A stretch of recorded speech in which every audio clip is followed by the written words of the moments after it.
good morning, and welcome to WSTX AM 970. Yes, sir, right. Another great, fantastic, outstanding, just plain excellent Thursday, folks. All you Friday worshippers, hey, you can relax. It's safe because it starts with Thursday. All right, yeah. And, you know, it's, um, it's great when you have good help. They say good help is hard to find. Okay. Um, well, I got good help in the studio here this morning. Good morning, sir. How you doing today? Good morning, Doug. What's so great about Thursday? Oh man, hey. Well, like you don't always say, for some people it's payday. It's All payday. right. It's You payday. It's know. payday for somebody today. Well, I gonna tell you what. The way I Yeah. look at it, every day I wake up is payday. Well, I just said that I, to you I, because you mm, get paid to wake up. When you you, wake up. well, I'm just saying you collecting that check. Yeah, yeah, yeah, yeah, Everything ain't cash per se. yeah. I gotta think about Oh. those who didn't cash that check this morning. You know. Yeah, yeah, yeah, Yeah. yeah, So. yeah, son. And it's like, one minute it's everything seemed quiet, and then next minute, boop, boop, boop. Yeah. Folks checking out and going about, their creator's business. Mm-hmm. Mm-hmm. Yep. That is so right. Before we go any further, let me say good morning, St. Croix, St. Thomas, St. John. Good morning around the globe. Good morning, KJ, Kimmy, Danny, Emmy, Big Sis, everybody. Good morning. Hope you guys having a Mm-hmm. wonderful Thursday. All right, all You right. know, Okay. Yeah, so you know anything about these direct flights from Chicago to St. Croix? no, I try not to go to Chicago. Mm, okay. Well, but it's coming up down the road in December. It just means that, some of them folks will leave the windy city and come to this, Which airline that is? um that's American. Oh, American. Okay. American, yeah. Yeah, but you heard what do they call that? Silver Silver shut down totally. shut down totally. Yesterday. Yeah. Well, I'm gonna tell you, I knew something was up. Um, I knew something was up. The folks who purchased silver don't want to support this route anymore. So, at least that's the way it was reported. Hmm. Um, and so, that's the way it is. They don't have no affiliation with Flight Away, right? No, two Okay. two completely different companies. So hopefully it's just going to open up. It's going to open up opportunities for folks like Flight Away or whoever to capitalize and expand, Hmm. grow into the space, because we need a space. No, if to be filled, and it's just interesting because there's a lot of behind the scenes things that go on when Hmm. it comes to transportation, like sometimes subsidies or whatever the case may be, or the cruise lines coming in, they don't want no more tax on them and this, that, and the other. So it's all this different push and pull that's going on, and we have to figure out what's important to us. For those of us who would fly mics to go to various islands and so forth and so on, Hmm. there's a big hole there now that Mike's not flying. Right. Um, I mean, what used to be a decent rate to go down to St. Kitts Nevis and other islands now, is $800. Yeah. Yeah. Yeah. Yeah. It used to go from $300 to $800. It's like, So hey, so they were the one running Seaborn, right? yeah. So now the seaplane ain't running no more. Well, I presume that it's not because if they sold all the assets, I presume that it's not. So Hmm. we'll, I think that The, Well, they were kind of ridiculous in pricing anyway. well, they were being I think the economic pressures. When you say ridiculous on pricing, the economic pressures, I see the seaplane becoming more and more like a niche type of transportation. I mean, it might be like taxi to us, but folks who look in taxi in trying to pay tourism rates in that sense. Yeah. I think that it was a very great asset. I would tell folks that come down here, I said one of the experiences you should take is flying the seaplane, because between the takeoff and the landing, in between, the droning of the plane, I get a nice little nap. You know what I'm saying? But the takeoff and the landing, I think is something that Yeah, no, I no, recommend yeah, to people to experience. I've experienced it a few times. But what I'm talking about is like the pricing, man. I mean, geez, Yeah, I know, but I could travel from here to New York cheaper. but I hear you. I hear you, but that's economic pressures of the business paradigm that they in particular were involved in, maintenance involved, everything else. So I really like having the seaplane. If the situation is going to change like that, then it's going to change like that. What can you do, brother? What can you do? All right. Gun violence. Gun violence. Gun violence. From shooting by the bar to killing on the waterfront. Okay, and then you drift away from gun violence, and it seems what's old is new again. Home invasion. All right, and folks, things got a lot quiet, real quiet. But I'm going to say this for the benefit of who have ears to hear. The Virgin Islands is a welcoming place, but all the people who come here may not necessarily be welcome in the context that you think of. First of all, even among our own, we got people who think that kindness is weakness. So when you open up your arms and you welcome people and you hug them up and everything else, they think you're stupid, gullible, whatever. People start looking at what's going on. They see some of these houses and they say, oh, these people got money, or this, or that, or the other, because it get outside the realm of everybody who know everybody locally. Now you get a whole new crop of folks coming in that may have agendas and proclivities, tendencies that we don't necessarily anticipate. That's the reality, and you're talking, you're hearing this from somebody who grew up in the we don't lock our doors time. Well, Yeah, I remember them times. You Yeah. didn't have to. Yeah, I remember my mom used to not even close the door, leave the door wide open. Yeah. And we gone to the store to come back. Them time was, we got a place there, so. You remember Superfoods? Yeah. Yeah. We'll go there.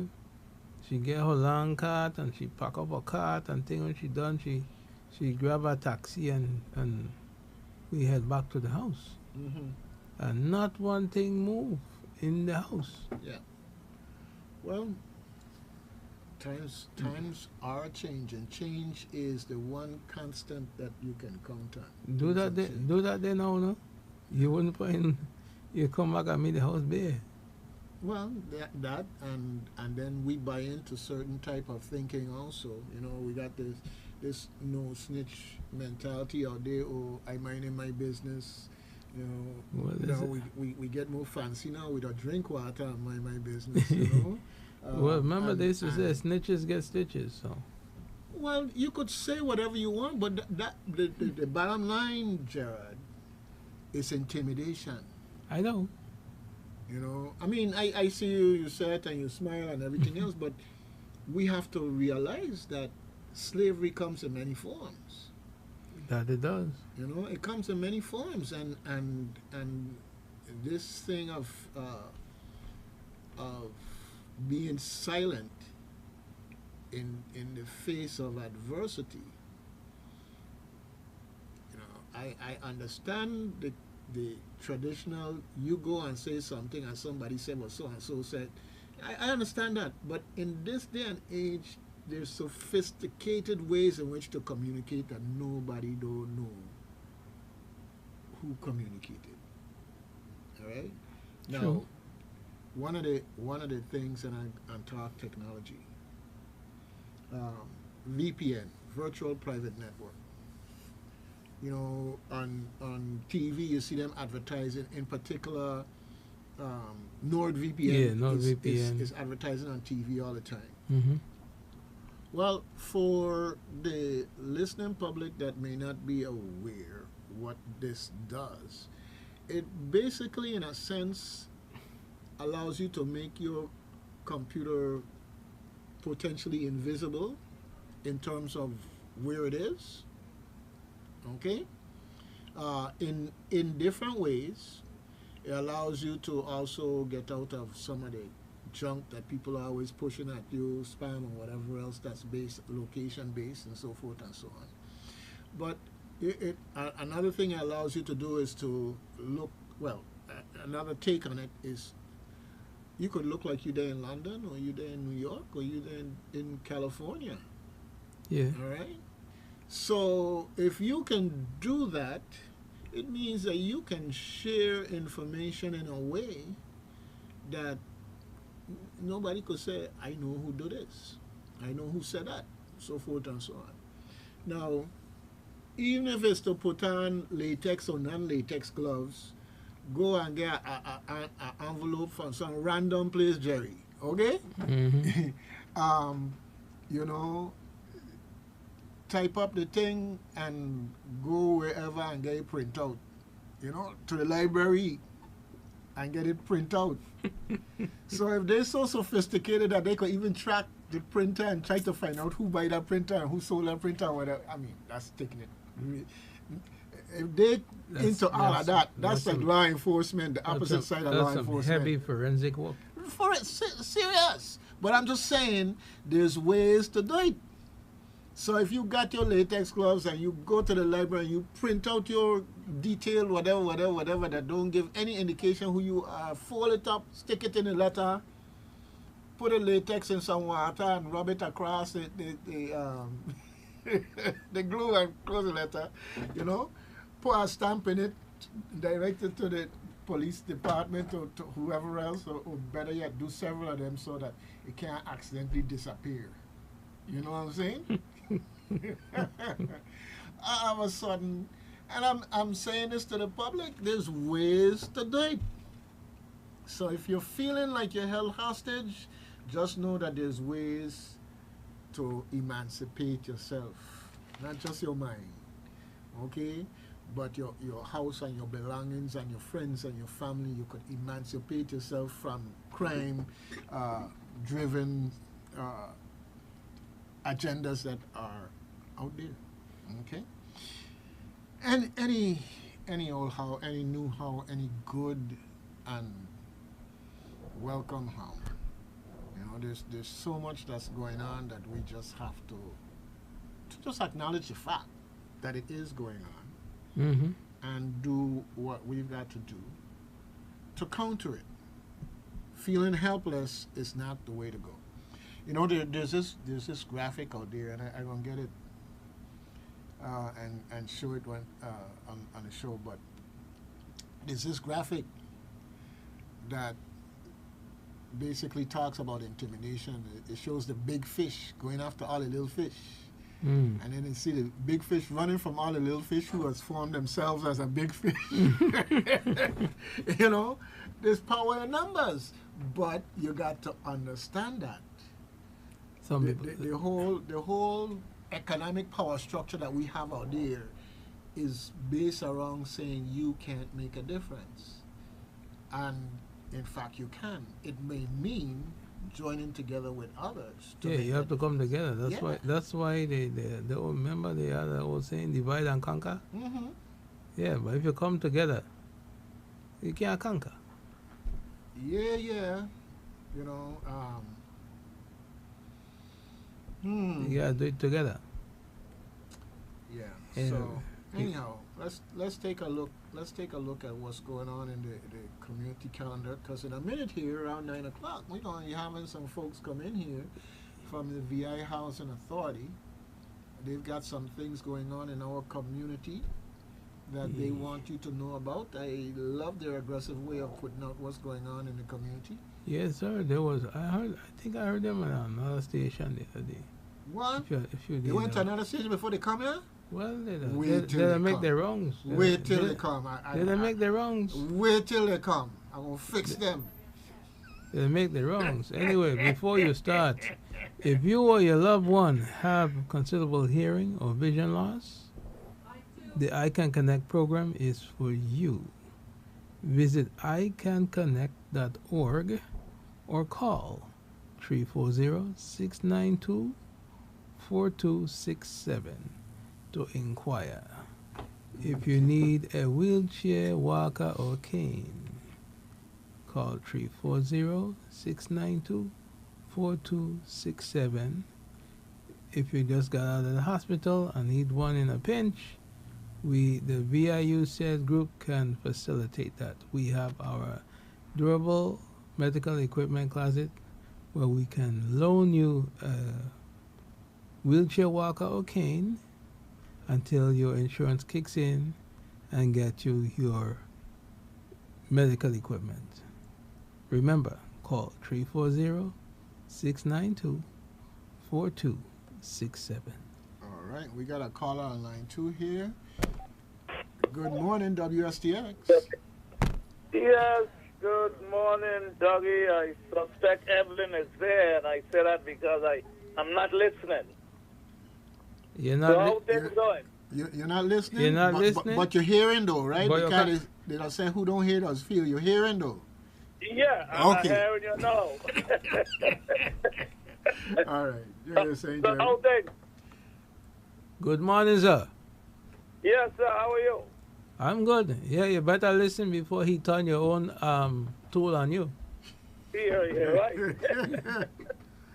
Listen, something that I saw this early morning make me feel so good. Still got some goosebumps bigger than Kenneth. What? Yeah, man, you ever goosebumps, goosebumps, yeah, big as Kenneth. Uh-huh. In Arlington, Texas, Uh-huh. there was this teacher, football coach, turned principal.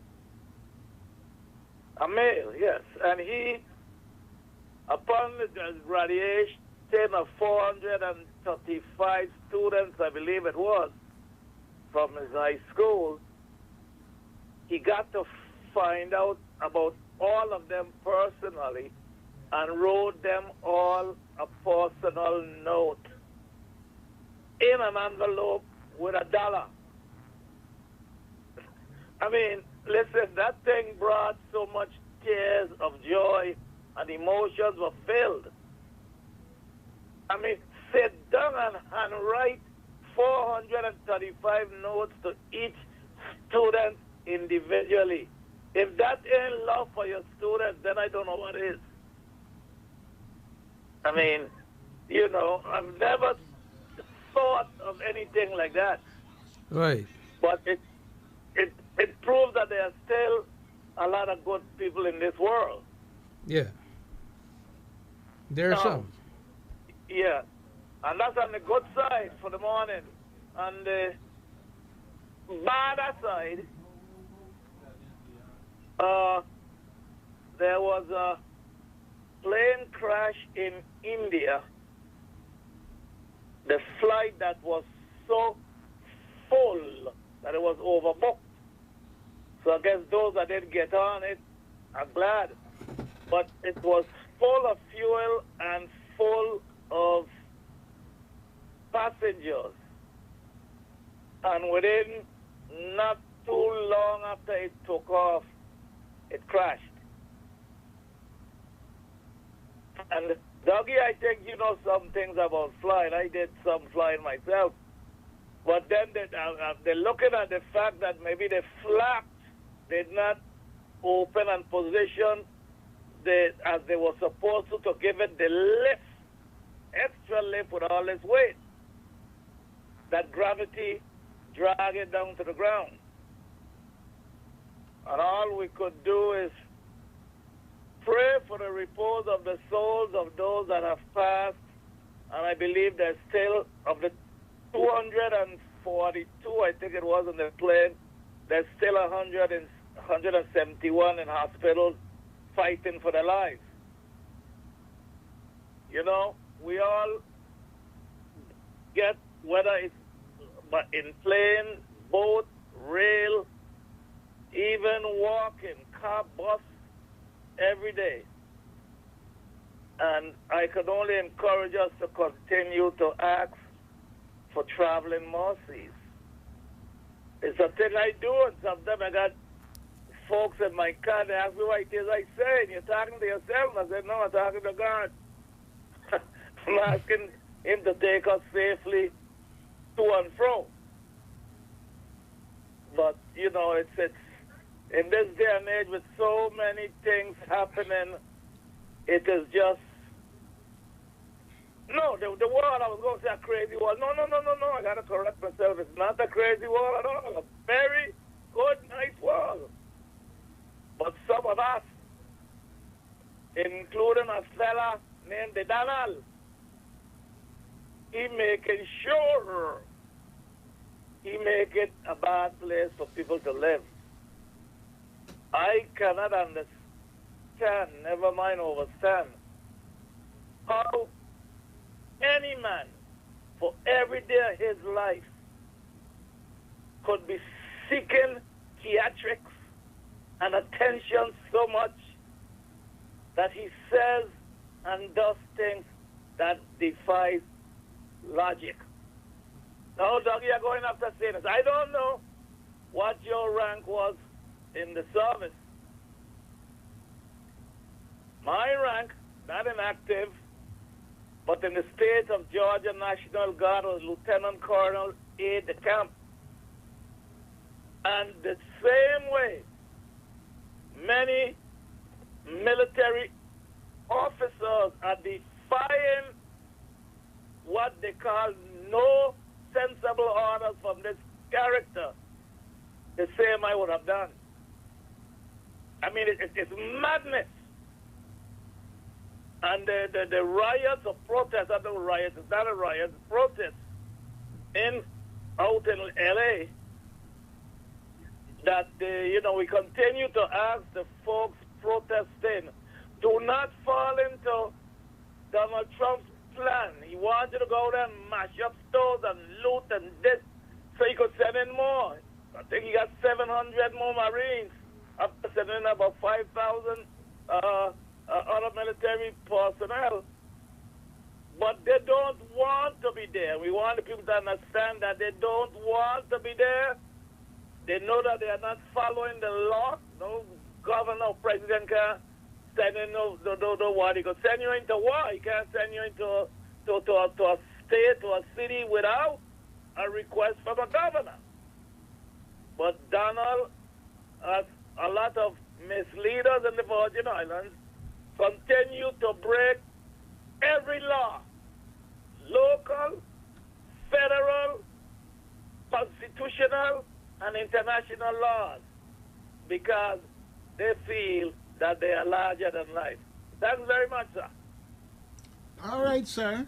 You know, we pray for those folks who were on that plane. Yes, please. In Yes. the process. Okay. All right. Good thing. Good. Take it, man. Hey, Jerry, who don't Yeah. hear will feel, right? Yep. Well, you know, I have to listen because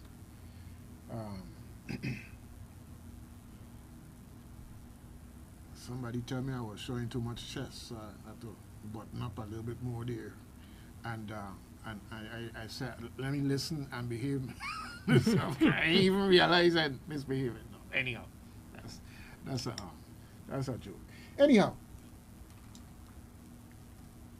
community calendar. Okay. We got a lot of things going on in our community that I remain concerned about folks who believe that just because they put something on Facebook that everybody know. Okay, that's like saying you put something someplace on St. Croix and everybody know. Mm-hmm. Oh Lordy be. Okay. Anyhow, I see a bunch of pictures here with the East Airport Road Bridge. Okay, this is on a local news entity. It's here. I guess the official cutting of the ribbon or whatever took place or something. I don't know. I am glad that the bridge is back in action. Okay, but I want to point out a few things in the process, right? People break down and need to walk. I don't care where it's a highway or whatever. If you break down and need help, you need to move. This is a more rural area, right? We have foot-to-foot walks, so we know that people will walk our roads, even if it's a traditional thing as opposed to every day. Mm-hmm. Okay? So when you look at that bridge, the bridge has a sidewalk up at the top. Okay? A sidewalk as part of the bridge Mm-hmm. with a concrete barrier to keep, let's say, people from falling off the other side of the bridge. But it also means that if you walk in there, you can get pinned. Usually, the bridge have a wall between you and the traffic. You follow me? Mm-hmm. Okay? So we ain't got no wall. Not only that, you have this sidewalk, which is inviting for somebody to go up on the bridge and look over. To get to it, you got past the guardrail that close to the road, okay, so that entering or exiting on that side where you got the wall, you putting yourself at risk with traffic. That's the bridge by Kings Hill? No. That's the one in Airport, East Airport Road. Oh, Airport Road. Okay. East Airport Road. And I say that it's not about being critical, criticizing or anything. It's just that we have this tendency here to take what anybody give us. Like folks don't go away and look. When I up in Worcester, Massachusetts, there used to be a mall, and that has since been repurposed. That used to be part of my walk. Sometimes me and children or other adults walk. And this bridge is part of a interstate road, interstate exit to entrance, whatever. Mm-hmm. Okay? And they have a metal wall there. So if a 18-wheeler or something swerve and come over, I mean, you got a fighting chance that you're going to be unscathed. All right? So you could walk on that thing, and then it had a set of steps to go down to the mall. And after you see these practical applications for safety purposes, Mm-hmm. people have to walk. I don't care whether it's a car broke down or whatever the case. People have to walk. It could be a car accident in the middle of the night, nobody's there, and somebody going to look for help, and get pinned against the guardrail trying to navigate going across the bridge. Now, of course, I really want to see what the plan is for that bridge there on Queen Mary.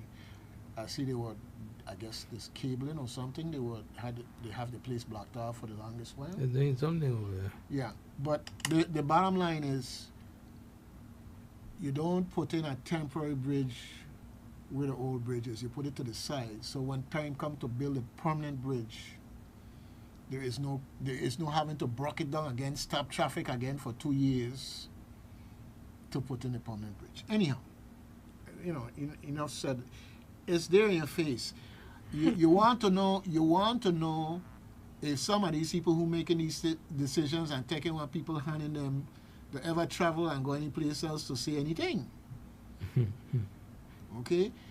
You look at, I'm so happy at the highway there at the container port to see, I mean, even you can see how they change up the place now to make a turning lane, coming and going both ways. And I'm looking at it, and for ages I'm saying, but we got all this space here next to this fence, and we own this land now since a good while now. So why are we still with this thing with traffic backing up because somebody have to turn? Right? Well, finally that has come to fruition, that they have seen that light, and one of the one of the benefits that that we have now because of that is that the road coming from the airport direction has finally been striped, because it had no lights, it had no striping, and it got a wall on one side. Me, I coming up there, I always staying to the left because I know I could see the bush. Okay. Anybody do any stupidness to while you're going in and you have no idea where the middle of the road is. Okay, but now you do. Now you do. Even Jared could see, folks, okay? All right, I ain't giving him my keys, but he could see. We got another call on line. What two. if I could say, give me the key? No. Okay. Good morning, WSTX. Yeah, my brethren, again, I cut in. I don't know. I hope I ain't cutting off something that you were saying. But I need to ask you and Gerald a question. Mm-hmm. Jeopardy. Do you guys feel that by what is happening right now, not only in Los Angeles, in Texas, in Chicago, it's in many other states, that people are in the streets protesting foolishness? Anyway, the feeling I continue to have, even though I pray against it, is that in America, we're heading for a civil war. That's my sentiments. Well, I mean, thank you. I mean, when I tell somebody, oh, you crazy, you always thinking the wrong thing, them. There is one man that this world, not America, continue to let him do whatever the hell he wants. And even the 43 million followers that he had, they are dwindling because even them say he has gone too far with his BS. Gone too far. And Dougie, as a military man,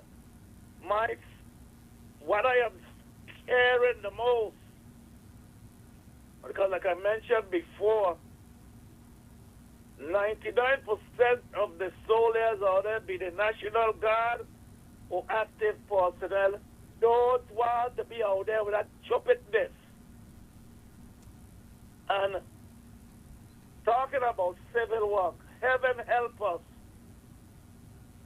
when they start to turn their weapons on themselves. When I say on themselves, of course, a lot of collateral damage, people going to get killed.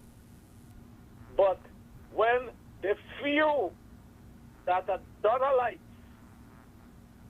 Trumpites, go challenge the others, all with some heavy machinery in their hand, it's going to be a bloodbath.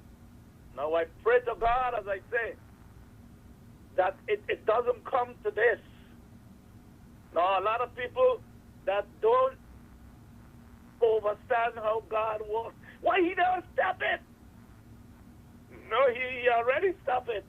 He gave you a clear mind to do right. You decide to do wrong, and now you call it he. What you call him for? He would let you go till you bust your nose, then he would stop it. Dougie, I am sorry. People are telling me to come on radio and scare people from with COVID and masks to grass and ass. I mean, I could only tell you the feeling that I have. I'm a deeply spiritual person. And this is what I am fearing. God help us. Yep. Not God save America. God save the world. Because Donald has mashed it up. I got. All right. Talk with you. Yep. All right. Take care. Yep. Well, there's a whole lot going on. I believe that they want an excuse to be able to invoke martial law and insurrection law and whatever law to further broaden the degree to which the executive can act unchecked. Now, we had these stupid people. I say stupid people in that they don't listen to what coming out of their mouth, complaining that how a president going to do the job when they have other branches that can put check on it. Well, that was the whole idea. That was the whole idea. And somehow or the other, like there's this fever, and I said the whole idea. We're talking about the Constitution here. Checks and balances. Checks and balances. But that's one side of it. What's kind of scary is the seeming numbness or lack of comprehension. Because when you have a billionaire that says he's looking out for the little guy, but every time you turn around, he's screwing the little guy. The little guy do some work for him. You don't pay him for the work. He's getting rid of his health care. He's getting rid of this, that, and the other, all these things that for the little guy. But when that little guy looks up to and adores or otherwise cultishly follow a person who is doing that, that's the scary part. Okay, I mean, up to this point, the closest we had to that, the closest we had to that was Hitler time. In that context, Hitler. Yeah, but you know what's so ironic? He said that the immigrants are taking black people's jobs. The immigrants are doing the farm work. They're doing the farm. Doing the farm work, the janitorial work, and stuff like that black people don't want to do anymore. Because black people want to be in the corporate world and do what they want to be paid more money. So if the immigrants are taking black people's jobs, what he trying to say? He trying to say, well, you black people need to go back on the farm to pick corn and pick fruits and all this kind of thing because he don't want the immigrants here anymore. So the black people gotta go back to do that kind of work. Okay.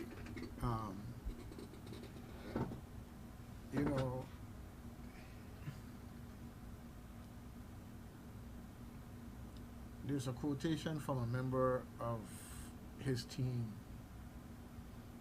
I mean, one quotation, but the fact of the matter is we have to accept that there's a very strong racist current in the current administration. Okay? Yeah. Now, that's number one.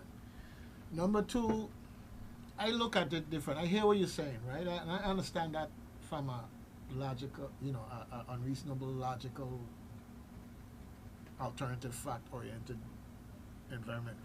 But I look at it different in the context that this game that's been run for so many times, and it's not a game that's unwinnable, but the game that they try to run every time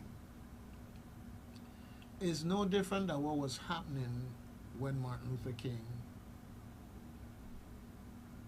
basically broke it down to folks and said, look, you white and you poor. Look, you black and you poor. What do you have in common? You're poor. You're poor. There is no high-class poor and low-class poor. Poor is poor. Yeah. And once you can get people to understand where this is, okay, then you got the possibility of forming a bigger force and making the change in that regards. All right, but that's the challenge. How do you get people to that level of what do we have in common?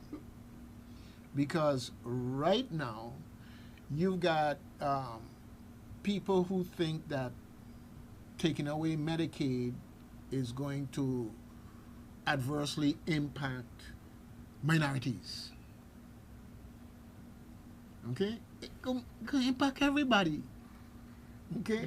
And demographic percentage of the community, it going to affect a lot of people who aren't supposedly minorities. Okay? And it just comes to, how do you reach people? How do you reach people? That's the key thing. Now, the media is complicit in what is going on. Okay? I would even say the opposing parties are complicit in what's going on. Okay? Even if it's out of poor judgment, they're complicit in what's going on because the countervailing messages aren't there. Line 1 is done, Felipe. Okay? I don't, black, white, pink, green, the bottom line is our blood flow red last I know. Okay? And we're talking about humanity, mankind, all these things.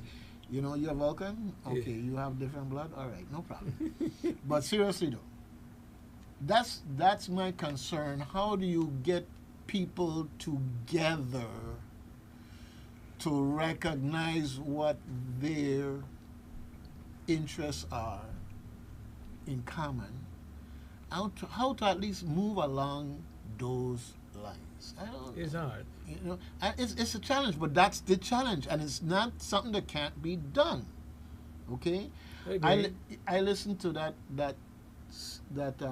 representative, female young lady, very popular these days. Crockett? That's my girl. That's your girl. See, I know. That's your girl. Okay, we got somebody on line 1, so we'll come to line 1 in a second here. But you know what? Let's go to line 1. I think her rhetoric will get her reelected, but will it change what's happening in the community? Okay? Don't know. We'll see. Line 1. Caller, you're on Good the air. morning, WSTX. Yeah, good morning, Doc. Don't Felipe. Good No, morning. Black. How you doing? All right, we're like Good. back in the now, Doc. I just get at a consortium. The senators, them going to hear and the 30 million. You can hear me? Yeah, hear you. Okay, because I'm hearing a people there.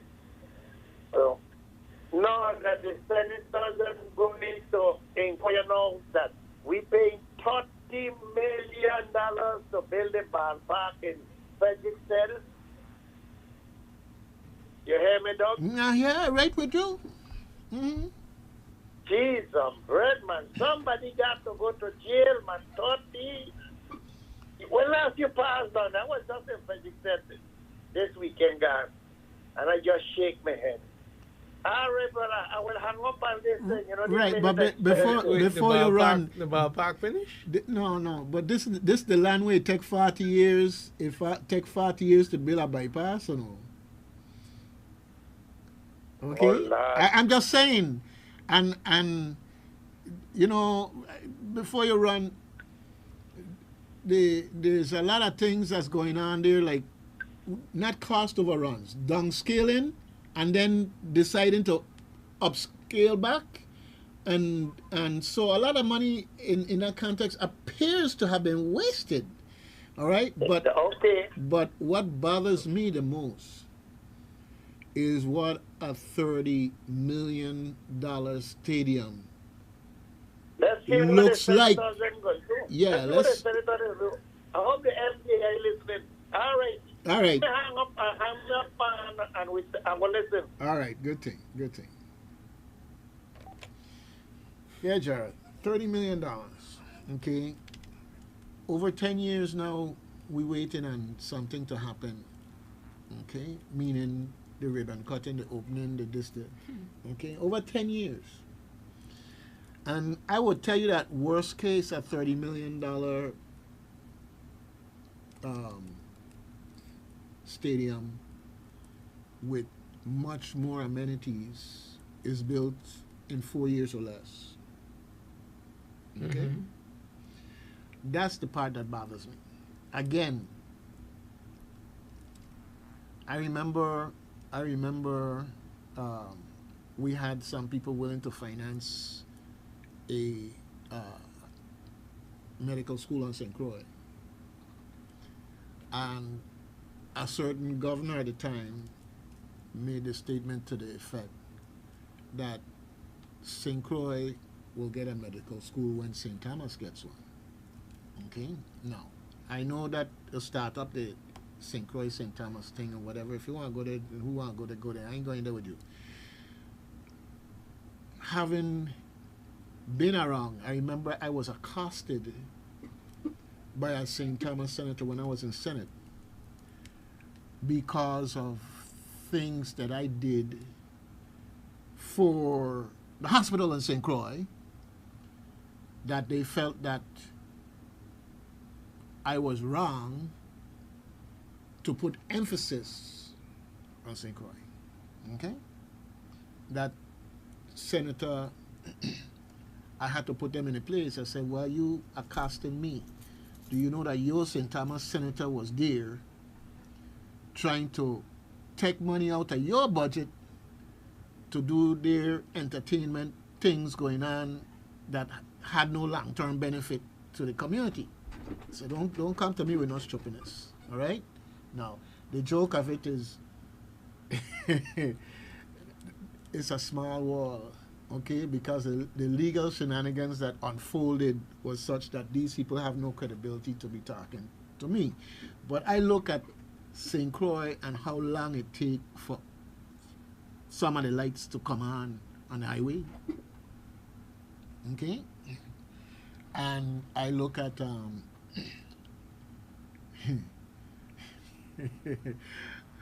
I look at that space in St. Thomas where you could run cattle, okay? And you have these the waterfront, the expansion, and the Garvey bands, and how we might get a ferry, okay? But the 4 lanes going around the legislature and everything else in St. Thomas, and we still can't get all our lights walking going down on this highway. All right? When you go through, and I know you are very observant, when you go through the East Airport intersection, you're dodging pothole. Let me tell you something. The asphalt so bad, right? Mm-hmm. We probably had an arrow. Uh-huh. I guess the material that they put to make the arrow was so strong that it protect the asphalt, and it's a pothole around the arrow. So the arrow stand out. Okay. Okay. But Oh, Gerard, I have to ask, do we like it so? We got to like it so. Because even aside from the pothole, them even before the pothole, well, after a storm and so you have so much stone and I thing. could hear people saying, me ain't going to no jam unless I got some pothole to run through. Gerard, hold on the phone for me a second here. We got some guests here. Let me look to roll them in here. Okay. Yeah, even before the pothole them come around, the storm, after a storm, in that same area, and most of those areas are the intersections full of all kind of dirt and debris. My question is, what happened to the street sweepers that we had? Where did they disappear to? Where did they go? Public Works, where's the street sweeper? We had a brand new street sweeper, never do no work, it disappeared. Where they at, St. Thomas? We'll make it work. Where you gone? We'll make it work. Where did they go? So, I hear one familiar voice behind me there. Miss Perez. You're not new to the voice too. Good morning, sir. Good morning. I feel like I moved up. Last time only a Johnny voice I recognized straight off the top. How are you this morning? I'm doing great. How are you? Me too. And I'm right next to you on this side. Let's get into some good business this morning. The street sweeper's gone. Yeah. But Bright Path is still here. Yeah, the street sweeper gone because, you know, after every storm by the intersection, they put all kind of dirt and stones and things. What happened to the street sweeper? To clean up that area. May the street sweeper rest in peace. No, man, they had a brand new street sweeper there and it disappeared. Wait, in St. Thomas? No. They sell it to somebody, they hiding it under some. Wait, not Gerard, like you said that, right? I hear. Me no, but I hear. That man said. It got, yeah. And woman too, and Sharon. Even most innocent. But they're taking Vitron money to do them thing. But wait, Gerard. I want to know, do we have one road striper that'll move back and forth between St. Thomas and St. Croix to Stripe Road? Well, probably, I guess. I remember the one time they had the little thing look like a little go-kart where they used to get on and stripe the highway. That disappeared too? Well, you know,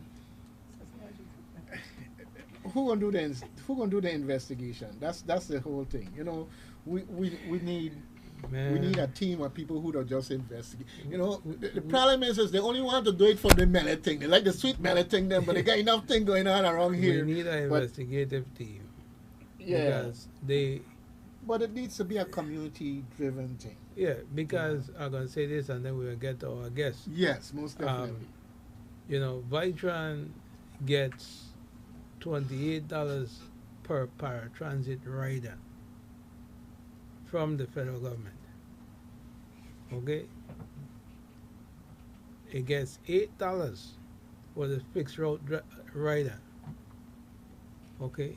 But they raise the fees on the riders. See about how they were operating at a loss. But then at your loss. The governor mouthpiece came out one day and said that Vitron don't get all that money. Some of the money is used elsewhere. Where is the money being used? One of the Vitron higher ups tried to say, oh, they're using it to fix the roads and this and that. I said, listen, miss, that's hogwash because we still riding on roads that got potholes. Okay? The bus being damaged by the potholes. But anyway, we need to have these situations investigated and the perpetrators held accountable for the injustice that they put on the public. Well, with that, I want to say we have a family reunion in here today. Okay, we have a family reunion. And since family don't come all the time, we gotta make sure that we hear from them and what's going on. Okay? All right? Oh, the family will say you must stay in the loop. Yes. And you just bring me back in a loop that we didn't know existed, but Vitron as a challenge. So, yes. And I can put you on blast now. How come I never get my email? Well, don't worry, we got a right person in this room to talk about emails. You don't have nothing to worry about. I keep looking for my email. The one that says it's supposed to be in a loop. This is what be good with family, you know. This is the part I love. You know, we don't suss out things, we don't get straight, so you don't stay in the same position. So don't worry, Gerard. We got the right people here today to address this, and before we leave, you will get your first email. How about that? Okay. How about we just put you in the system right now? Let me get my stuff. I just he take my your email address? Yeah, he had it the last time. And engineer, we need another chair, please. Yes, we need a lot of chairs. In and out between the No, that's okay. I can't have guests in the house signing up, especially, all the miles they travel to come and visit for this reunion, and then, see them but so often. At least we could do is a little hospitality to give them a chair now. Okay? Jared, that's your department now. My department. Family coming over. Okay, all right. Engineer. I need your assistance in here. Okay, but let's go ahead. You have the mic. Go ahead and let's talk with the people. Good morning, everyone. My name is Curtis Lewis. I am the Marketing and Communications Specialist at the Virgin Islands Housing Authority in the Resident Wellness and Empowerment Department. And as Mr. Gerard well pointed out, we're here to talk about staying in the loop.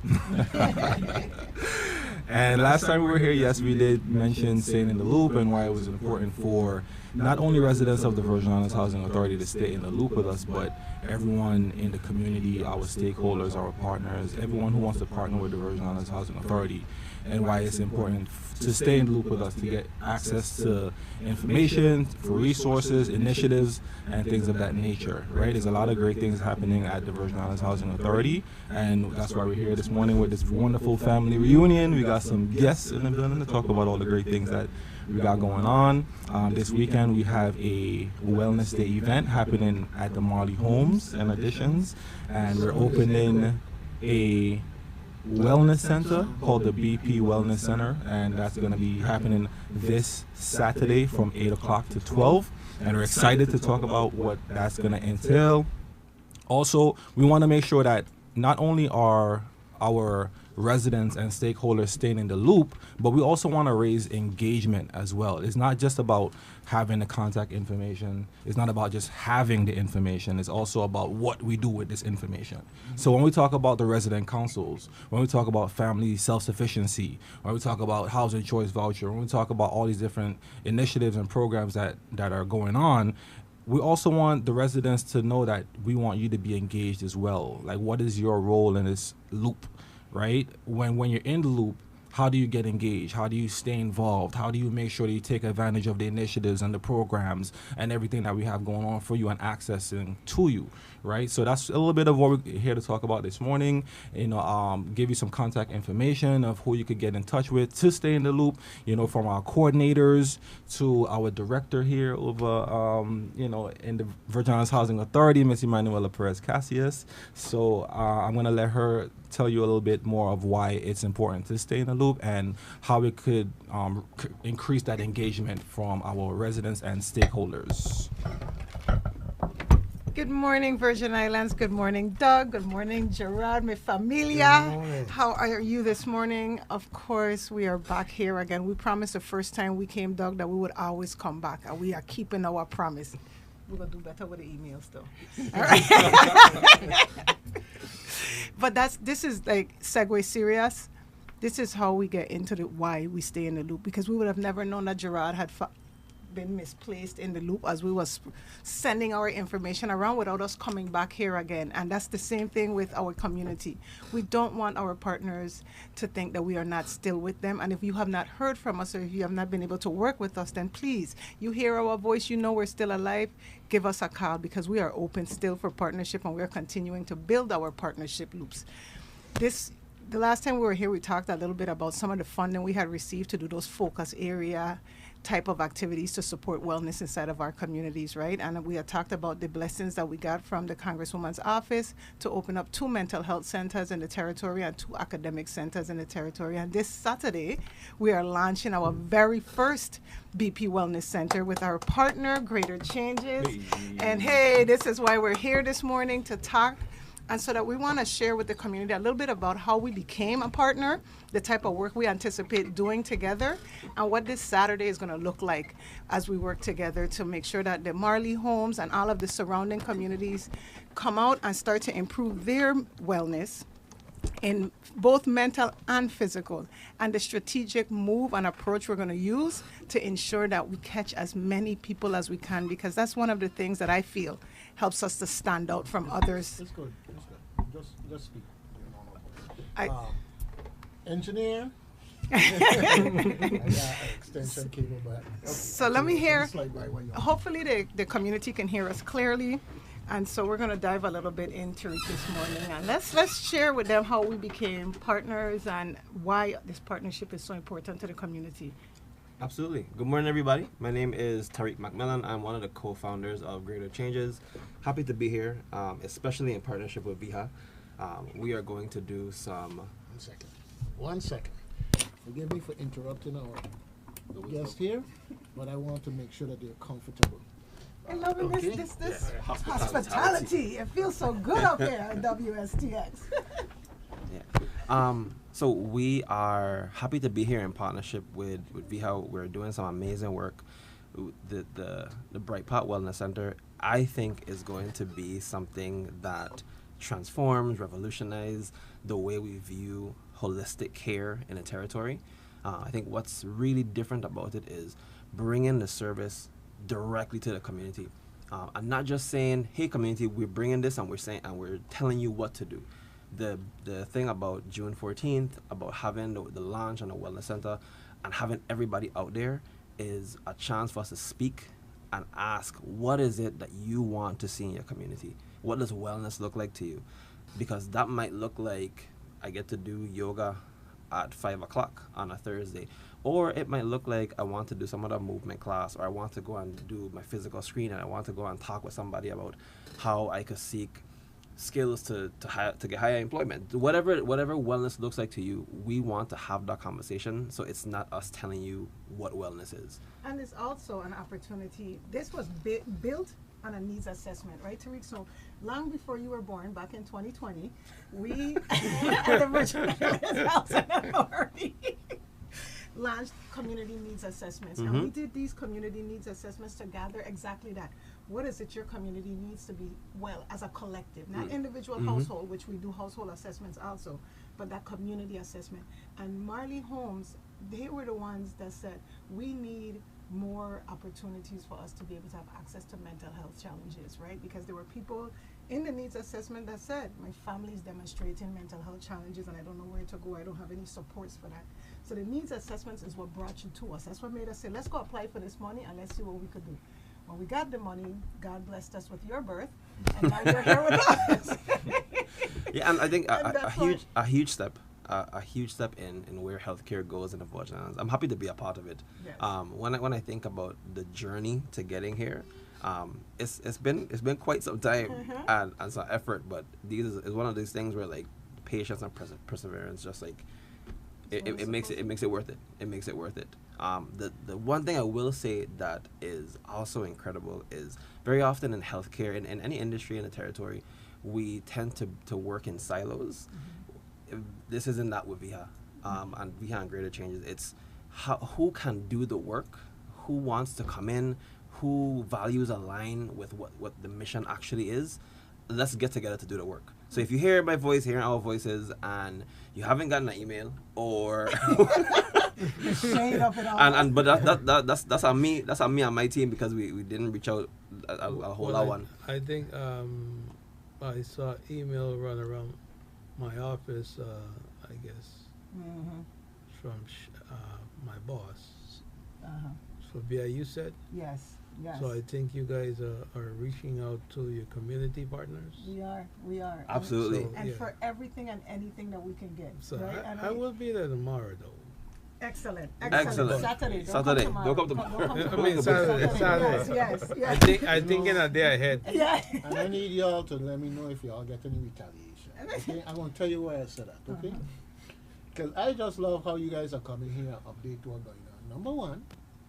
Number two, you do it in a down-to-earth and real way. I mean, ain't nobody cutting nobody throat over no email or anything like that or whatever. No. It's like understanding that, hey, to get better, it means that you're going to have things that happen and do you correct them? And I'm hoping that the leadership out there will look toward this agency through your representation here today is doing in as a matter of process, because you gotta come back, we missed this, okay, I'm gonna jump on it, so and whatever, and get back to people. that's how it works. You know, Yes. nobody gonna be perfect, but I just wish we'd see more of that. You know, and we just aren't. I'm just saying this, folks. You know, don't wait till the National Guard show up to think that you got problems in the community. You know, it got problems, but it's a continuum of interaction that we're talking about here. That's right. Okay, Right. That's right. And my- that's the heart of wellness, really. Yeah. Like, we have to work together. Like, wellness isn't an individual thing. Like, if you're not collectively well, then together you're unwell. exactly. And you know what, Tariq? This is why I love you. This is seriously another thing that we're looking at is how we. Tariq and I are talking about the collective wellness of the communities, but we have household wellness also as a very important aspect and part of Bright Path at the Virgin Islands Housing Authority. And we told you the first time we come, we need you to participate in these household evaluations. Don't think anybody trying to mind your business. This is how we're going to be able to connect you with the right people. We built up. Today we have almost, and I don't want to exaggerate my numbers, almost 80% of our households territory-wide are assessed. We have some framework of whether or not this is a vulnerable household, moderate household, or stable household. And yes, it's been 2 years, but in that 2 years, we're being able to paint a picture and get a much clearer narrative of who needs what and where it is that needed.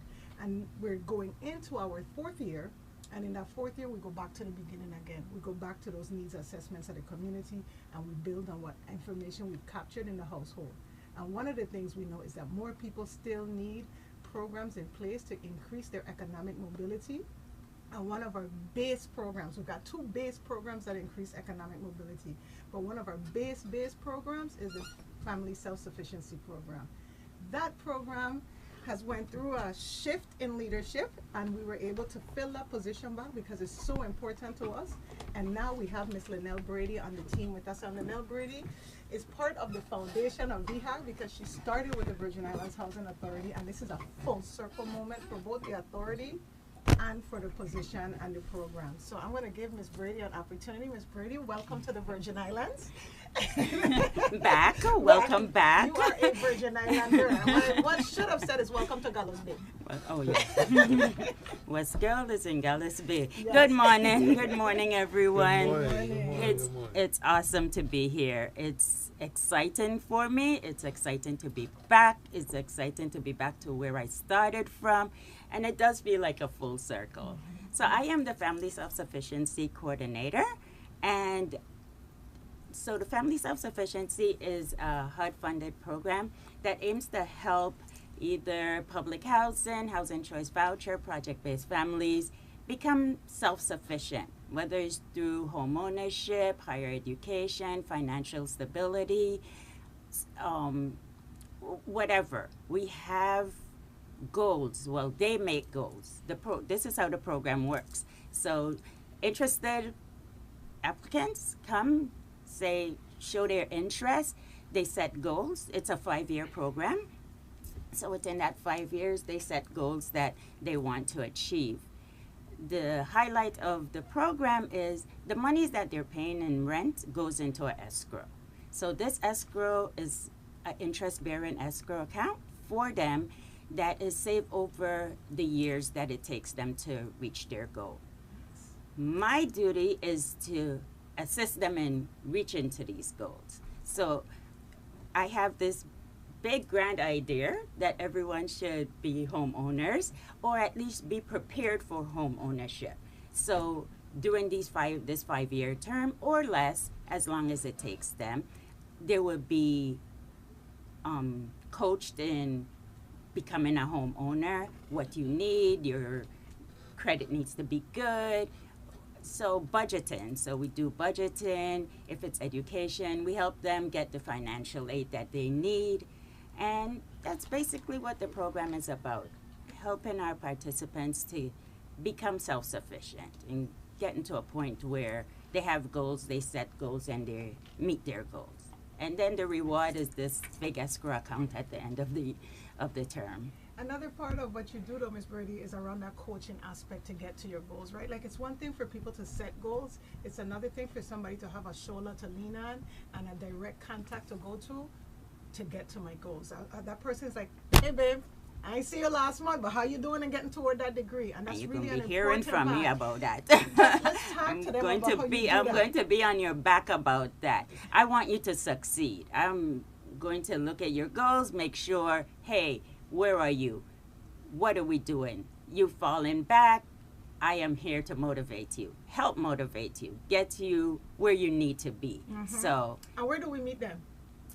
where they're at. Where they're Any at. place where Literally, they're at. Miss Birdie is in McDonald's. She's in the parking lots. She's in the hallways. She's in the front of your job right before you go in. Whatever it is you are, we're making those arrangements because, first of all, the program only has a certain amount of spaces, right? So there's only 50 people capped that we can do this with.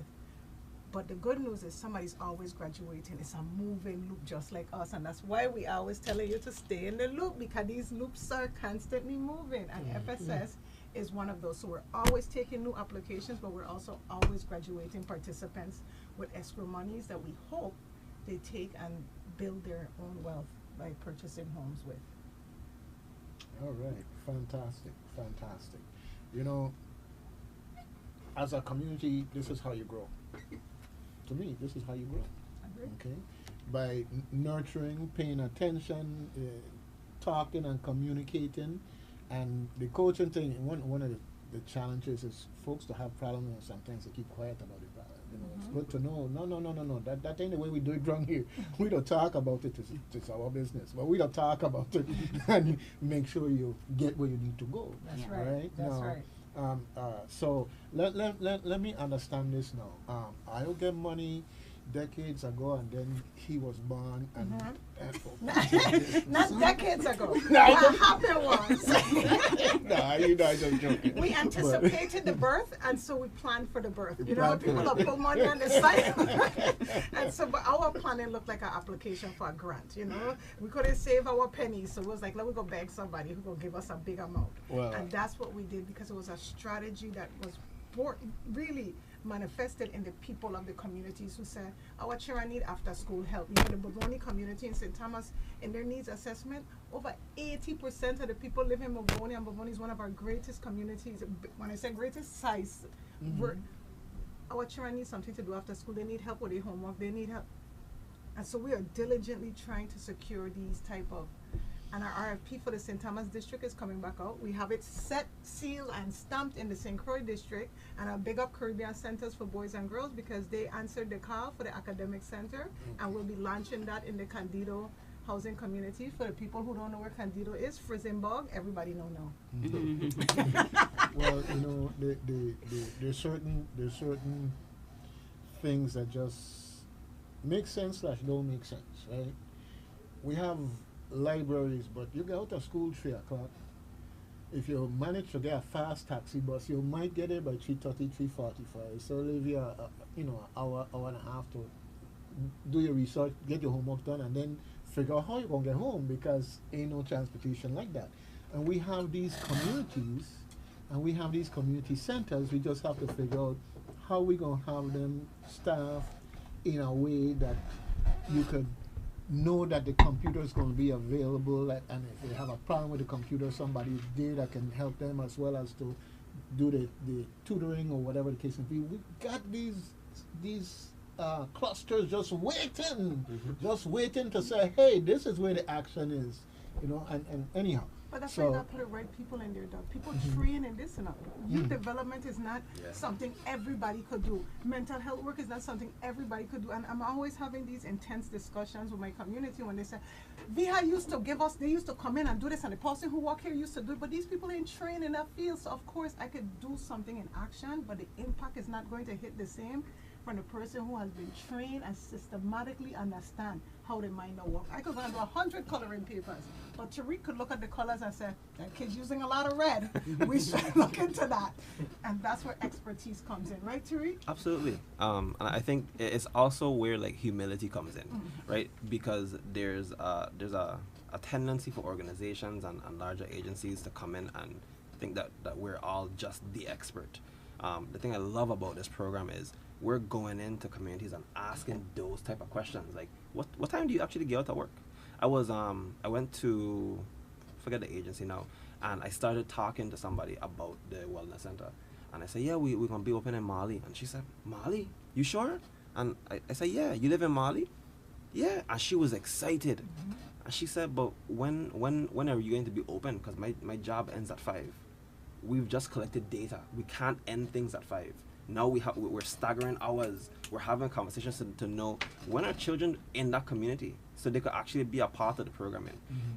We partnered with a few different organizations and we're building a tiny forest / community garden. The reason why we know that that's wanted and the type of crops they even want to grow is because in the housing meetings with the tenants, they said, "My son, I would love to see our okra growing, my son. You got so much thing you could." So now we know that has to be a crop that, so it's like we would talk about data driven and data driven policy and plans, but very rarely do you see it executed. So I'm grateful to be a part of this program here with VIHA because like you see data driven in every step along the way.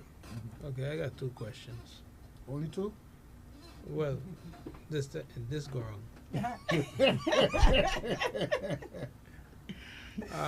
First question is, where on the Mali property is the center going to be located?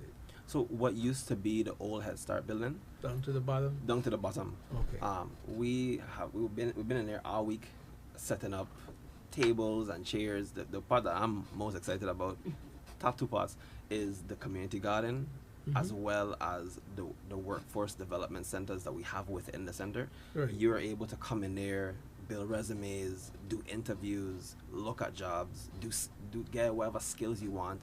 We're partnering with a few organizations that provide some of these trainings. So you could come out of there with a certificate that allows you to get a different level of employment.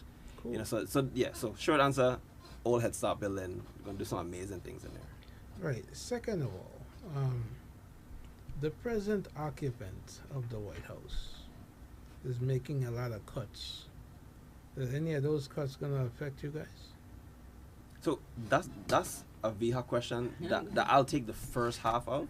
I don't know, but for me personally, it did affect me in another position I had before, which the way how things will work out, they always work out the way the universe needed to.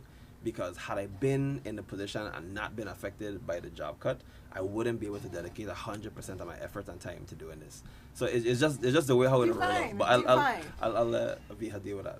So of course, you know, the new HUD secretary and all of them are having discussions. I do know that my EDA is traveling to go up to Washington to have discussions. They did say that the 2025 year would stay as the same as the 2024 year. So we haven't been directly impacted yet. Operations is going on as same as usual. 2026 might be a different story. But in the meantime, Gerard, I ain't even worried so much about what cuts coming down as much as I'm making sure that we have some level of framework that if them cuts come down, certain things are still being executed, certain levels of service, and that's entailing knowing what my other agencies have, making sure I stay really close connected and stay in the loop with them because their resources might need to become my resources now, right? Because we serve the same Virgin Islands. Right. I'm looking and I'm building partnerships and seeing how can we ensure that our programs are even stronger. Do we have to scale back programs and to strengthen other programs? For example, we can't lose FSS. We can't lose Section 3. Those are the basis of economic mobility. We can't lose our centers. Maybe we might be able to lose something else. So we're doing that groundwork, and I'm diving deep into that just to prepare myself for 2026. Because if 2026 come down and they say we continue, I want to be able to say, well, even though I cut, I know for sure I'm going to hold on with Labor, Department of Health and Human Services, because those are the core places where my people can still be able to receive the services they need to keep their wellness intact. Because that's the game of Bright Path. Absolutely. Wellness. The other thing I think Manuela isn't aware of this, but she's also partnered with somebody who is actively looking for additional funding in the event that something happens. It might be a part of being in environments where you just never know what might get cut next. But I'm an impact entrepreneur, and my goal is to look for impact and find ways to sustain it. So if that means going to find partners out in Denmark, partners all the way at the other side of the world, Listen. you know, as long as our morals and values align, let's talk about how we can sustain this program. Absolutely. All right. Well, you know, as soon as you get comfortable, that's when things will get turned up. Yeah, yeah. But we as Virgin Islanders, we don't live in tunnel. Exactly. We've been training for this from birth. Exactly. Just some folks along the way might forget the training, but we gotta remind them. That's right. Because it's like, hey, what is Bodo, Queen Mary, or whatever? There's an example somewhere along the line. Turn up. So don't get too comfortable. Don't get too comfortable. In that context, I remember the folks who would say, "Yes, can't leave."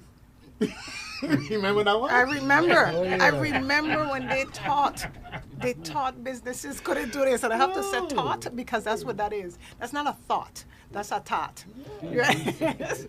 You know, another thing that we haven't dived into so far yet is around the housing choice voucher program. First of all, if you are a landlord, and I put this plea out there every single time because we have a level of collective responsibility to each other. The housing crisis in the Virgin Islands is not just around us not having money. We don't have the stock. So Housing Choice Voucher at the Virgin Islands Housing Authority got top scores this year. Top scores. So that means we got every penny that we had asked for and every penny because we made the progress needed. What happens if I give out 100 vouchers but I don't have 100 landlords ready to rent? And it's not because you don't have the stock. It's because you don't want the stock to be a part of the public service aspect of that. So I'm begging landlords, get in contact with the Housing Choice Voucher Program. If you have an extra unit, you for sure gonna get paid. We scoring right now. We're on the top. Well, you know, talking to landlords, as a landlord talking to landlords, okay? I have a very good friend and family who had housing stock, and they went through rental private sector. Oh, no problem, we're going to take care of it, so forth and so on. Well, tenants gone, place mash up. Okay? And that's just to say that good tenants can come from anywhere. Good tenants can come from anywhere. So don't bypass that process of connecting with VIHA and becoming part of the housing stock. Okay? Agree. I am happy to say I give you a little experience here. I have a tenant through Section 8, okay, that when they got in there and they would pay their rent 3 months in advance. Okay? Not only that, you would think that they were hired maintenance people and everything else, not to do it whatever, but they taking care of Like the their place. own. Like it's their own. Yes. Right. Yes, right. Okay, so some of these stereotypes and whatever that you hear out there, you know, check yourself, because I've seen what's happening in the private sector. No pets allowed. Next thing I know, my door scratch up and this. How does dog get in here? You know? That's right. That's right. I've been there. Or they pack up and disappear. You can't find them. Well, all this good stuff. All this good stuff. But Yes. the bottom line is, I'm just saying that as one person's experience. Anybody could have a bad experience, but the other thing as a landlord is, folks out there, remember when we had this new refinery building and everything else, and this $1,000 a month apartment, all of a sudden these people willing to give you $5,000 a month for, and everything else, and just poof, it gone. Okay, in that context, and then they have the other thing going on, which is that some folks have this rent so that they have high turnover. So you're always looking for somebody, and so it take you a month, 2 months, that's lost revenue. That's right. That's you right. need somebody that's reliable like that. So I would tell you, definitely check into the Section 8 vouchers. There's some good people out there. It's just like anything else. You do your due diligence. That's right. That's right. And use that 80-20 rule. You know, is this person all bad just because they have a voucher? Let's weigh it out a little bit. And the landlords get to choose their tenant. Nobody don't give you a tenant, because that's another melody out there. Exactly. Housing will send who they want to live in your house. That is not how it works. No. And there's no such. The thing about it is to equate Section 8 and bad tenants. Get out of that. Get out of that mindset. Yes, That's yes. like stigma and all this other stuff. Get rid of it. You know, you're limiting yourself and your opportunities. That's when right. You do that. That's right. Okay? And you know, I also want Miss Brady to highlight for them a little bit, because I think sometimes our housing choice voucher participants out there don't realize they qualify for the same programming that our PHA residents qualify for. And so, Miss Brady, Exactly. You can pull the mic closer. You got plenty of cable. now he got cable. Exactly. So HCV, Housing Choice Voucher, Section 8, whichever one you want to call yourself, You gotta call me too. participants with vouchers, you guys are eligible. You're eligible for all programs the Virgin Islands Housing Authority have. Don't segregate yourself. Don't feel left out. Hey, you are part of us as well. That's right. That's Okay, right. let's see who we got on line here. Good morning, WSTX. You're on the Good air. morning again, my brethren. So you're telling me now you're calling out okay, you own property in St. Croix and you like what you're hearing, right? No, I wasn't hearing you talking about what about properties in We were St. Croix? talking. Well, I got some dynamic people in here from VI Housing Authority. Okay, and we've been Okay. talking about some interesting things, including most recently Section 8. Okay. Okay, and I was giving my testimony and everything. See, you Miss Church, man. I go have the pastor come over and visit you. Okay. Yeah, we're gonna send Pastor to be up there. Gerard is on a roll this morning. But, Yeah, I am on the road, so I'm gonna have to look at your thing on your page later. yes, But definitely. Folks from the housing authority, that's good to hear. You know, I used to be the executive director of the housing authority back in the 80s. Really? Well, And yeah, so this is talking about Section 8 and such. I suspect they are talking about upward mobility as well, from renters to homeowners. hey, man. Hey, You done just jump on a plane and come, man. Well, no, that was my suit. I mean, you know, that was my suit. As a matter of fact, back in those days in the 80s, we had let me see, was it President Reagan had called a meeting in D.C. of all housing officials from across the country, because what President Reagan wanted to do, he said that there should be no more building of, he used a very derogative term, then we call them some projects, but he went a bit further. We're housing people in some areas. I think in Puerto Rico, the biggest one is the Joran Torres, where I think it's 3,000, 3,000 or 5,000 rental units one place. That's nonsense. And so, of course, he wanted the housing authorities to sell off the holdings that they had in rental units, even for book value, for $1. And even then, we couldn't get them sold because people become so accustomed of the government doing everything for them that they didn't want to change a light bulb. Well, But luckily, and this is just for a little history, and the records are there to show it, when that came up, then we decided through my leadership that we will move towards co-op, and we sold off a portion of Paul and Pearson Garden and St. Thomas as co-ops. We wanted to do the whole thing, but we couldn't get the whole thing done.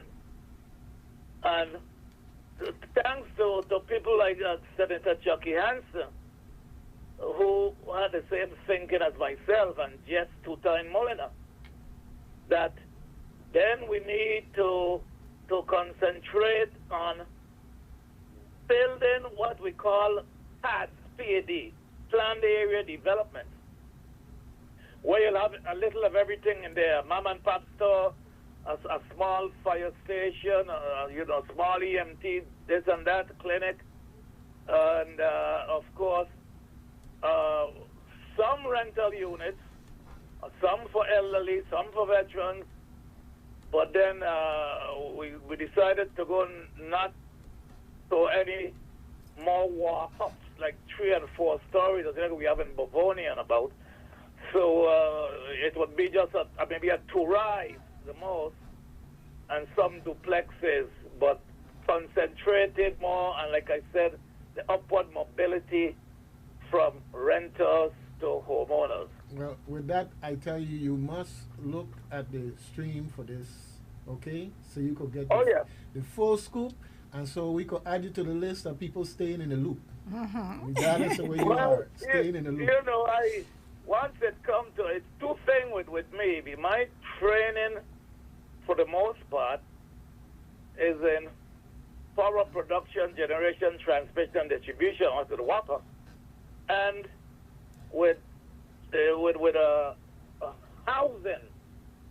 And you know, I spent most of my 28 years in government, in WAPA, and housing, both local and federal. Federal being in the housing authority, and was even accepted as assistant executive director in Look, man, Indianapolis. I don't know you have a 10-page resume. Yeah, that's a show in and of itself. 10, Okay? 10 you say? Yeah, you know, but no, it's good. I mean, these are two important things. You need energy, you need housing. I understand. Fact. I understand. And I am so disappointed with administrations No, that came after me. brother- Because when family asked me to leave the housing authority and I left 5,000 units. well, sir, Today we are up to there's hope. 2,600. There is hope. Watch this So that's video. building anything. Just bill. There's federal money bill. Mr. Nibs, watch this show because there is hope. There's things going on and contingency planning and succession planning. There's things going on. I think that it will be have a pleasant feeling when you watch the presentations that these folks are doing. But not only that, you know, you just happen to miss the other times that they've been here. So in the consistent. I have heard them sometimes. Okay. Well, the I have consistency. heard them before, and I totally agree with where they're moving to. And pleasing for me, I notice it's the women kind that is seemingly. All right now. Hey. It's an equal opportunity place. Hey. Okay? It's an equal opportunity place. Hey. Johnny isn't here, you know, so they don't have full force with them today. All right? So I was telling you, it's equal opportunity, and it goes from the bottom up in the equal Oh, opportunity. yes, and I want them to keep up the good work. But let me just say this quickly as I had a see something. I might not get a chance to get back in again. Your time is almost over anyway. Yes. You know, when this A1 or AI, artificial intelligence, first came up, I likened it to the age of, was it redevelopment back in the day? When machinery were replacing people. And I was told that I was stupid. No, it's not. Anyway, I spent some time in Houston Methodist Hospital where I was trying to extend my life. And a machine, some kind of robot came to me and called my name and put some medication down on my the table at the bed. And I said, me ain't taking that.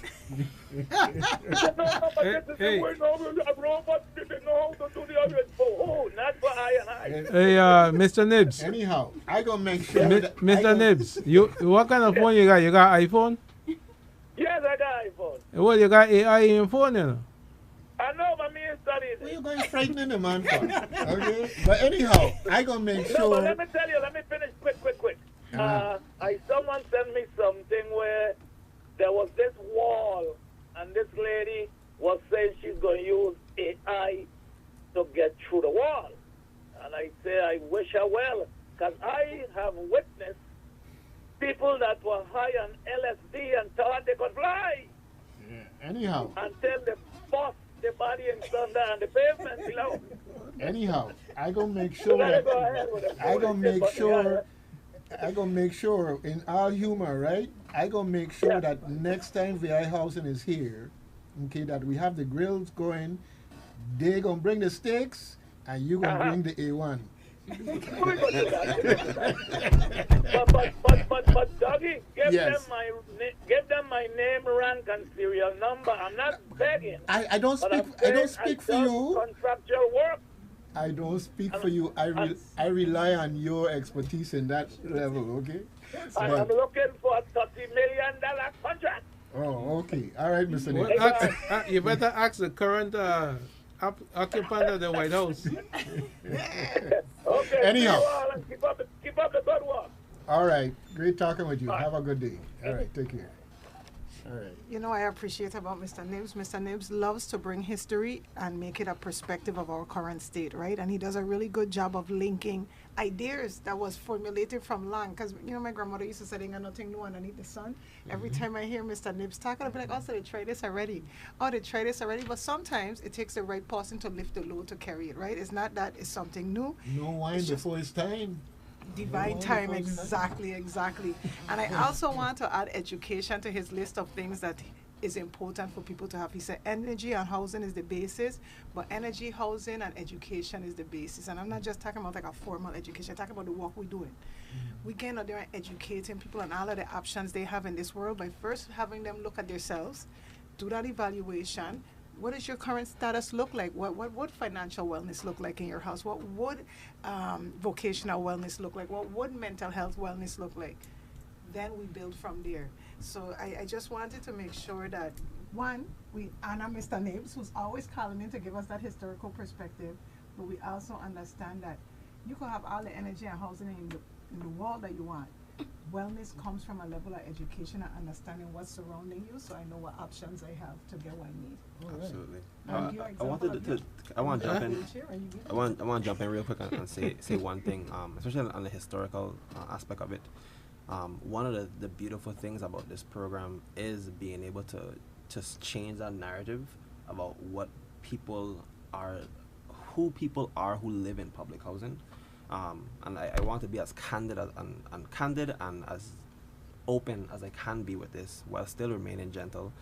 If you find yourself saying that people who live in public housing communities and attaching a negative connotation to it, know that you've been programmed to say that. This is something that's that right. He brought up President Reagan. Just like the Young Bucks. Yes. This language comes directly from the era, and it's overtly racist. But we just don't know it because we've been conditioned to say these things. Yes. So when you say that, know that those aren't your words. That comes from outside.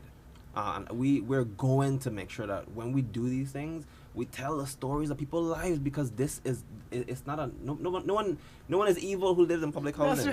That's right. That's not how these things work. That's right. Well, people need to understand how places become a ghetto.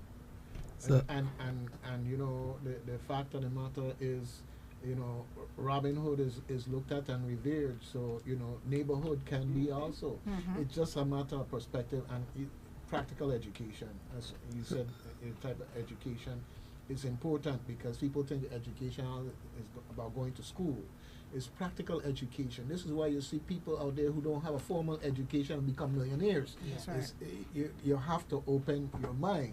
And this is part of the challenge that we face, is that we have to educate and attenuate our young people to recognizing that, hey, there's no cookie cutter here.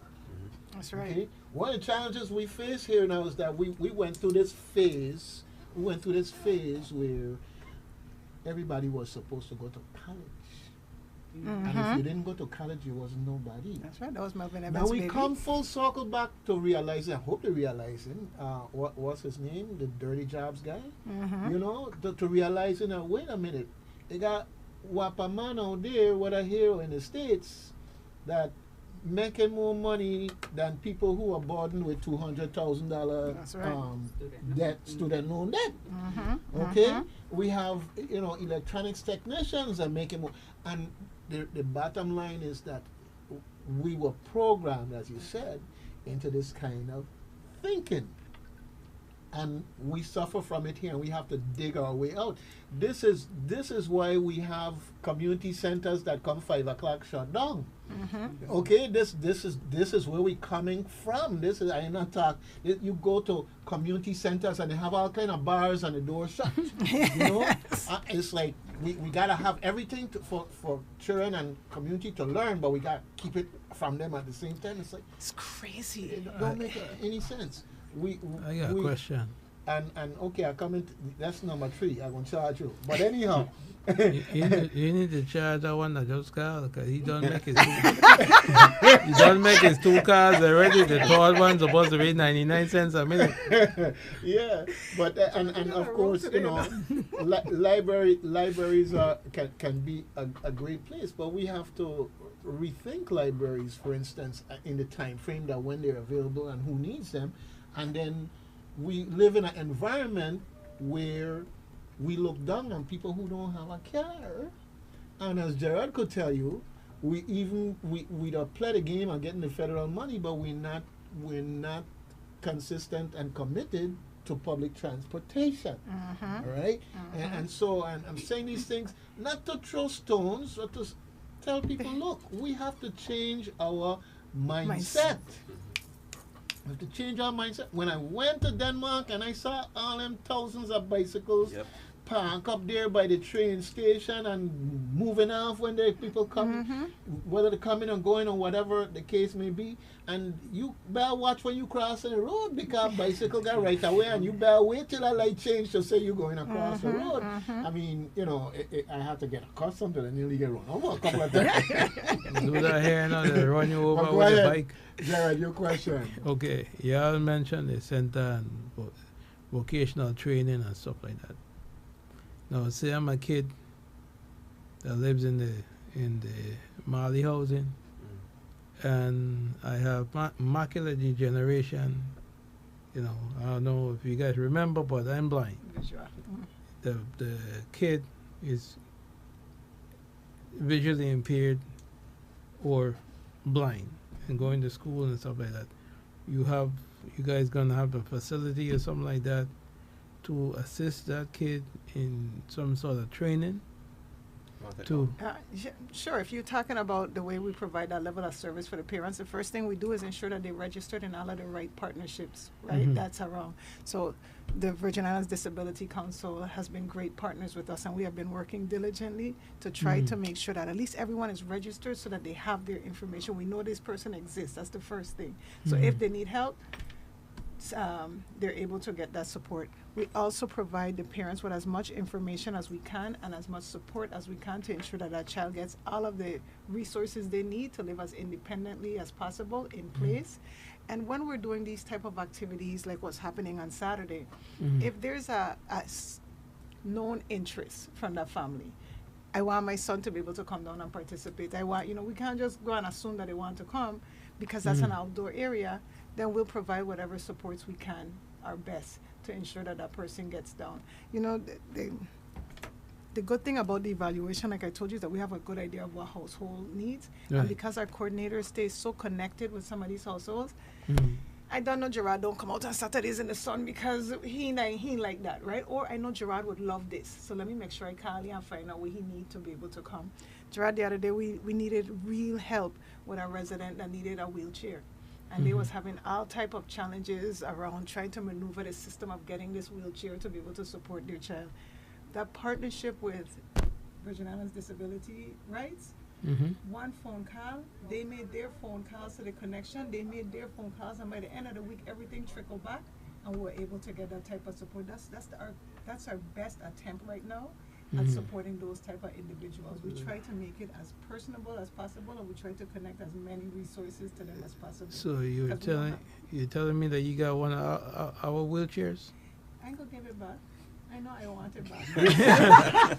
But we needed it. There's a very old saying. It takes a village.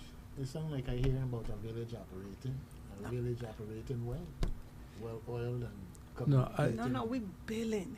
We rebilling. I asked the question not only for the younger residents, but a person in my shoes who has sight, and then all of a sudden don't have sight, and navigating the system was horrible. I know. It's, yeah, it was horrible for me with that same example I gave you with the family that needed a wheelchair. And I don't have any other disabilities, but I swear I was like, okay, I gonna call legal counsel. I gonna call, like, I'm calling a legal services. You should have called me first. No, you're in the loop. We're back to. But now we're in the loop. Back to Now we're in the loop. we're back to the beginning mishap on our deficiencies of losing your contact, I guess, Right. because Because- I didn't have it right in front. No. But he's making this is I'm family valid point, with I'm valid valid point. point. Because that's we us. we at BIU said has we at BIU said have what you call our DME closet, That's what they told me. That's our exactly durable medical equipment. We loan walkers, canes, and wheelchairs. Yes. Okay, so Learn that. Tell a friend to tell a friend, yeah, because that's a real true thing. They do that. And those are the services that exist that Gerard, if I walk in from this side, could you imagine a person who don't even understand all these systems? I know of the system's existence. I just didn't know how to maneuver it to get back to you. And I should have started with you. But there was Yeah. no checklist of what do you do in these circumstances? And for me, this was the first time, oh my gosh, we got a woman who can't even move her Chiran and the boy big, right? So it's not like he's a baby she could pick up. This is a 20-something-year-old adult. right. What we gonna do? And I'm frantic trying to make that happen. But those, I also was learning, like Tariq saying, real-time data. And that means you wasn't listening to my show. No, I was listening to your show. I just didn't know how to get it. No, you wasn't listening to the show because I mention this on the show every week. Forgive me, because that might be true. And unfortunately, sometimes you don't get so much information of the brain, I can't search through it to find it. It's like, I know it ain't here. But here we are. But where we are. But here we we are. are. But here we So are. now you know. Again. Now we know. Now we Yeah. know. Now we again. know. Now you know. Uh-huh. You don't have to make all them calls. Just make one. So one of the things because I think we're just about done. When we talk about this program, when we have these conversations, you really get the sense that like there is a lot of hope for the Virginians moving forward. Because a decade ago, we weren't having conversations like this about mental health and wellness. It was not a conversation. A decade ago, even a little less than that, there were people who were saying that you need to go to vocational, not because they value it, but because they didn't feel they were smart enough to go to college. Yes. That was the perspective on what is now called career and technical education. Now we have movements to bring people in because we need these skills. So we're moving forward. It's just how you look at it. It's the perspective and mindset all the time. And we're also stitching all of the links together, right? Because I think 10 years ago, we built these systems, but just separate. Separate in silos. Now, and 10 years later, we're looking and saying, let me pull a stitch over there. Let me give it to Tariq so he could pull the stitch back. Let me give it to Gerard. Let me give it. And by the next 10 years, the generation will be saying, I know how to access the closet. I know exactly who to call. I don't have to call Emanuela to make a phone call to get a wheelchair because I know exactly the number to call to get his wheelchair myself. It's not that people don't want to do it for themselves. It's just that our system was built up in silos, and now we are the generation that have to link them together. So before we leave, I love to share my contact information because, you know, sometimes people will be like, oh, we can't get in contact with anybody. So let me share with you our coordinator's phone number and, of course, the rest of our teams. So first I'm going to share Mr. Johnny Brown, our Community Support Solution. You want to be a part of the Mali Resident Council? This is your time. We are on phase 4 and we are at Marley Homes and H.H. Berg looking for the best of the best to help support their community. You know, we had to put a hand up and we had put our funds behind you. We need the people to do the same thing for us and put your hand up and become our president, vice president, treasurer, secretary, and assistant secretary in Marley Homes. And we'll be out there Saturday with the table. So all you got to do is come down and say, Johnny, put my name on the list, and we're going to start the process to make sure you are a candidate in the 2025 elections. His phone number is 340-690-5171. We also have our coordinator, Safara and Adina, 340-725-0697, get you Safara, 340-725-1667, get you Adina, 340-423-1942, get you Emanuela. And to get Miss Brady, 340-778-8442. absolutely. And to get directly to the Bright Path Wellness Center, the email is brightpath@greaterchangesllc.com. Phone number is 833-409-3474, extension 3. I know we have one more piece of contact information, so. Yeah. So we're gonna land it with the staying in the loop as we started off with the show. So if you want to get into the loop, you could email me at kjlewis@vihousing.org. That's kjlewis@vihousing.org, or you can log on to vihousing.org and click on the residence tab, and that will get you directly to the section where you get into the loop. So get in the loop, stay looped in, never out. Thank you, Dougie. I appreciate you all the time. And thank you, Mr. Gerard. I appreciate you all the time. Glad to have you in. Glad to have you Thank in. you. All right. And, I'm going to say what don't need to be said. Don't be a stranger. You're always here. Yes. So definitely looking forward to it here. It's, I want to just say you got to big up WSTX AM 970 is community meeting oriented format that is here to make sure that the information is to the people. All right. Okay, Mr. McMillan, good to see you. Thank you very much. All right. Keep on keeping on. And VI Housing Authority folks in the house and out in the field, they're doing the work. All right? They're doing the work and making sure that you are empowered every step of the way if it's up to them. All right? Have a beautiful day. Good Gerard. thing. Thank you. Okay. Thank you. All right, Take care. great, great. All right, folks, we're up here against the wire. Take Amazing, care, thank all you. right? And we're just saying here that, hey, it's one of those things where Won't be far. you got to remember to do your Random acts. of kindness. Do your random Don't act. be like Gerard, okay? Don't be like Gerard. Don't go into this thing about random acts. Remember, kindness is the focus, right? Do your random Kindness act. is the focus. Yes. WSTX AM 970, we want to thank you for being with us. And hey, look forward to talking with you, chatting with you, looking at you, or you looking at me, even which way, next Thursday. Yes, remember, it starts with Thursday. News Talk for the Virgin Islands, AM 970 WSTX. Hey St. Croix, you hungry?